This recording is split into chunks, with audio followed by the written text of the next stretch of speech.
welcome to another video. In this one we are reviewing these library books. I've got 5 there, and let's get started. So we're going to start with One Step Too Far by Lisa Gardner. And this one was: a young man disappears during a stag weekend in the woods. Years later, he's still missing, but his friends who were with him that day are still searching, still hunting for answers. They hike deep into the wilderness. With them is missing person specialist Frankie Elkin. What they don't know is that they are putting their own lives in terrifying danger and may not come back alive.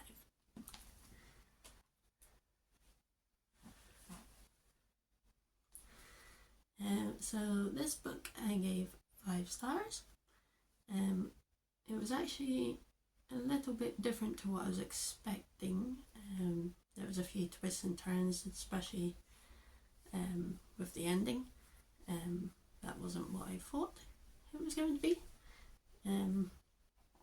Basically, it starts off with the story that there had been a stag do in the woods. The stag liked camping and outdoorsy stuff, so he wanted to do that. Things go wrong, someone ends up going missing, they are never found, and various search teams are used throughout the years. He's missing now for 5 years, and his dad puts together a team, and Frankie joins that team. So then you follow their journey of trying to find this missing man. But yeah, very good. I won't go too far into it because I don't want to spoil it if anyone hasn't read it. Yeah, really enjoyed it. The next book is Front Desk by Kelly Yang. This one says that Mia Tang has a lot of secrets. She lives in a motel, not a big house. Her parents hide immigrants.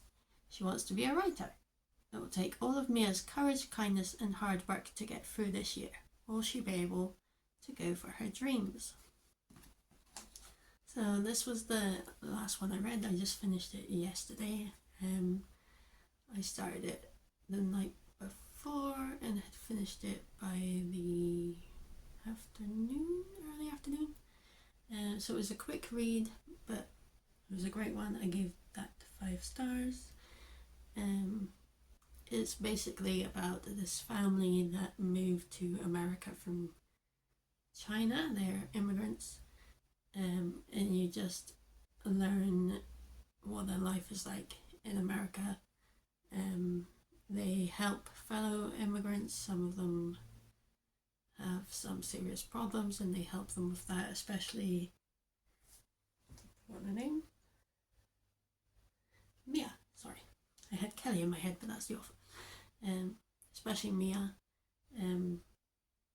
She's only 10, but she does so much, and it's a lot for a 10-year-old to take on, but she did it, and it's actually really,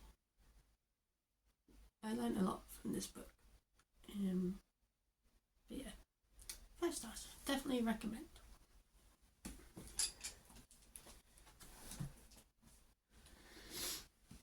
Now we have The End of Her by Shari Anapina.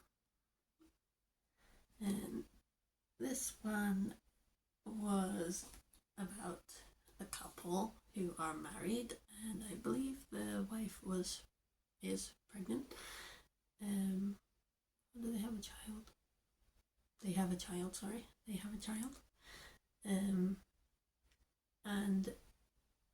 another lady comes out of the woodwork from his past, and she basically says these things about the husband, and the wife is obviously shaken by the things she's saying and doesn't know whether to believe this woman or her husband. So you are following their story, this also took a big twist, and I was not expecting it to end the way that one did. I was going a completely different route. So yeah, that was a very, I really liked that ending, just because I didn't expect it at all. So yeah, but Shari's one of my favourite authors. I've got a couple of her books, such as this one. Love this one as well. Go and read it.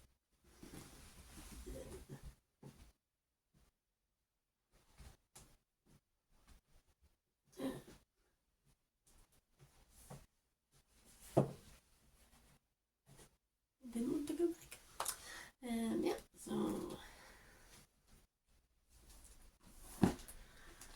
we have It's Behind You by Catherine Foxfield, who was the author of Good Girls Die First. I haven't read that one. I think I'll see if I can get it, because I really enjoyed this one. Spoiler, I didn't enjoy all of these books. I'm leaving that one for last. So this is about a reality TV show. This is their possibly their final season. This is sort of like a make it or break it for them. Basically, there are 5 contestants that must spend the night in the dark and dangerous Umber Gorge caves, haunted by a ghost called the Puckered Maiden. Whoever lasts until morning wins £10,000. As the television producers ramp up the fights, secrets start to be revealed. These teenagers have hidden motives for taking part in the show. And could one of them be murder? This was a bit different for me. I know it's a sort of a thriller crime sort of story, but reality TV show based. Haven't read a book like that before. Don't really watch reality TV either. Yeah, really enjoyed it. This kept you guessing. From reading the back, you were wondering who it's gonna be. Again, wasn't expecting it to be who it was. Had a few people in mind that I thought, oh, it's gonna be them, just from their characters. But no, I was completely wrong. You'd think with all the thrillers that I read and all the horrors and things that I watch, I would be a bit better at guessing who the murderer is. But no, completely wrong.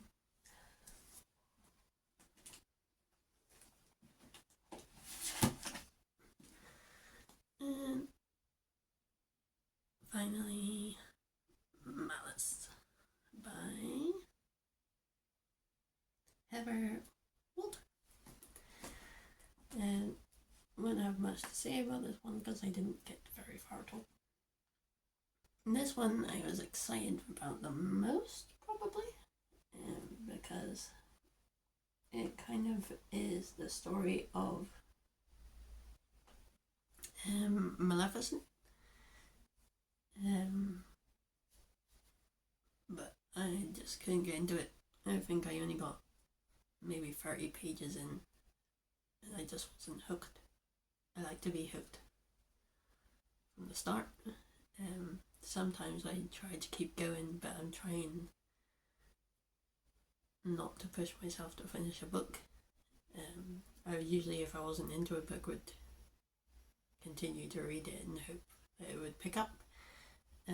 I'd usually get to the halfway point and then decide from there, but even if I still wasn't into it, I'd want to finish it because I was like, well, I've got this book, I need to finish it. But no, if I'm not enjoying it, I'm not gonna put myself through that. Yeah, quite disappointed that I didn't get, because Maleficent's my favourite villain, so to speak. But yeah, I don't know what it was. When I read it, the back of it, I was like, yeah, that's totally a book for me because it's basically another take on Sleeping Beauty, or at least when she's older. But yeah, I just could not get into it. So, if you've read any of these, let me know. Let me know your thoughts in the comment. We're gonna take all these back to the library, and I have got some books on reserve, so we'll see if they are ready to collect. I am currently reading Red Rising. I've started it. I'm not too far in. I think I'm on chapter 3. They are short chapters. We're liking it so far. A few surprises already. Not even the first part. It was like a page at the start of the book. That already had me a bit shocked, and I was like, well, I'm in for a ride here. But yeah, let me know what you think of these, and we'll head to the library.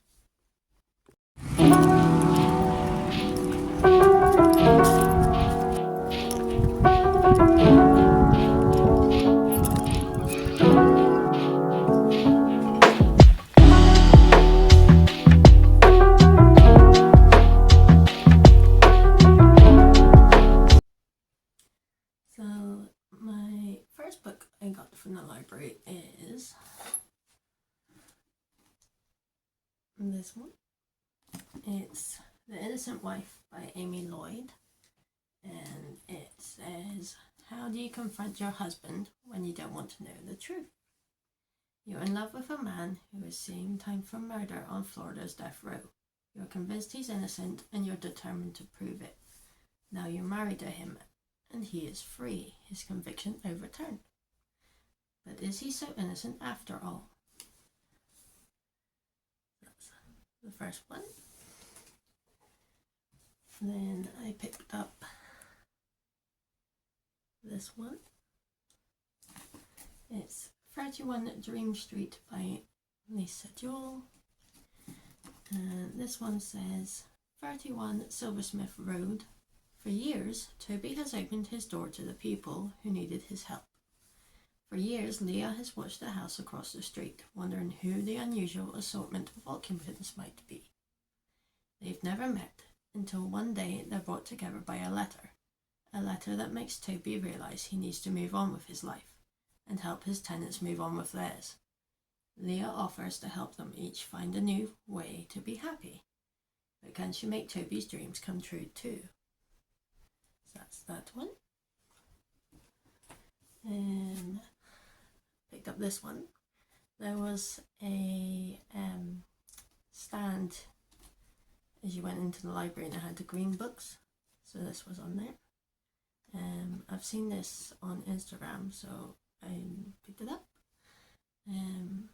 It's glamorous socialite Naomi Taboda's life of parties and entertainment is interrupted when she receives a frantic letter from her newlywed cousin, who is begging to be rescued from a mysterious doom.